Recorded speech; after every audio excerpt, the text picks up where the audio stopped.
ఉత్తర తెలంగాణలోని కీలకమైన మున్సిపల్ కార్పొరేషన్లో ఆ పార్టీ విజయకేతనం ఎగరవేసింది. ఇప్పుడు ఉరిమే ఉత్సాహంతో ఉత్తర తెలంగాణ నుంచి భాగ్యనగరానికి దండు తరలి వెళ్లింది.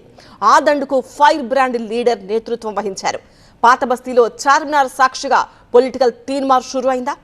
భాగ్యలక్ష్మి అమ్మవారికి మొక్కులు చెల్లించే కార్యక్రమంలో బల్దియా పీఠాన్ని చేజిక్కించుకునే వ్యూహం దాగి ఉందా? అక్కడి విన్నింగ్ ఫార్ములాను ఇక్కడ అమలు చేయనున్నారా?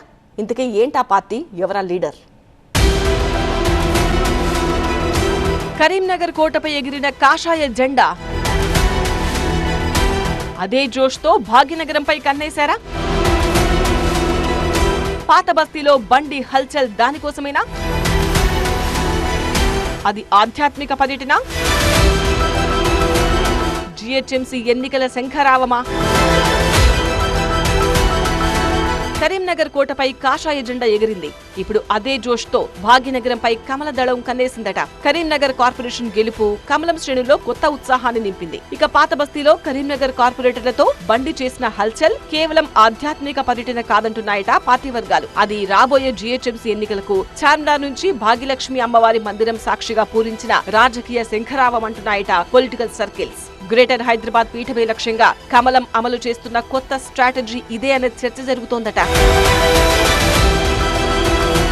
కరీంనగర్ మున్సిపల్ కార్పొరేషన్ లో సాధించిన భారీ విజయం బీజేపీలో సరికొత్త ఊపు తెచ్చింది. కేంద్ర మంత్రి బండి సంజయ్ నేతృత్వంలో గెలిచిన కార్పొరేటర్లు, మున్సిపాలిటీల కౌన్సిలర్లు హైదరాబాద్ పాత బస్తీలో సందడి చేశారు. భాగ్యలక్ష్మి అమ్మవారి ఆలయం, లాల్ దర్వాజా మహంకాళి దేవాలయాలను సందర్శించి మొక్కులు చెల్లించుకున్నారు. తనను నమ్ముకున్న క్యాడర్ ను రాష్ట్ర రాజధానిలోని కీలక ప్రాంతాలకు తీసుకురావడం ద్వారా పార్టీ శ్రేణులకు బండి సంజయ్ ఒక స్పష్టమైన సంకేతాన్ని పంపించారట. గత జిహెచ్ఎంసీ ఎన్నికల సమయంలో పాత బస్తీపై సర్జికల్ స్ట్రైక్స్ అంటూ బండి సంజయ్ చేసిన వ్యాఖ్యలు రాజకీయ ప్రకంపనలు రేపాయి. అప్పట్లో బీజేపీ అనూహ్యంగా సీట్లు సాధించడంలో ఆయన కీలక పాత్ర పోషించారు. ఇప్పుడు మళ్లీ అదే పాత బస్తీ వేదికగా కరీంనగర్ విన్నర్లతో బండి అడుగులు వేయడం రాజకీయంగా ప్రాధాన్యం సంతరించుకుంది. పార్టీ క్యాడర్ సైతం బల్దియా బాధ్యతలు బండి సంజయ్ కు అప్పగిస్తేనే గ్రేటర్ గడ్డపై కాషాయ జెండా ఎగరడం సాధ్యమని బలంగా నమ్ముతోందట.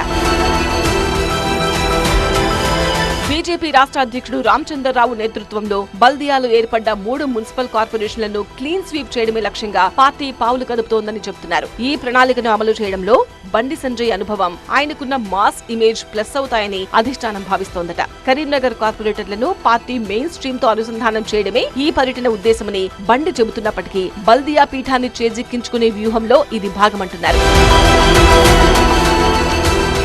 తెలంగాణలో మారుతున్న రాజకీయ పరిణామాలు ఇప్పుడు తమకు కలిసొచ్చేలా కనిపిస్తున్నాయని బీజేపీ లెక్కలేసుకుంటోందట. అటు కాంగ్రెస్ బలోపేతం అవుతున్న వేళ ఇటు సిటీపై పట్టు కోల్పోకూడదని బీజేపీ పంతం పట్టిందట. కరీంనగర్ సక్సెస్ ఫార్ములాను గ్రేటర్ హైదరాబాద్ లో అమలు చేయాలని బండి సంజయ్ పక్కా ప్లాన్ తో ఉన్నారట.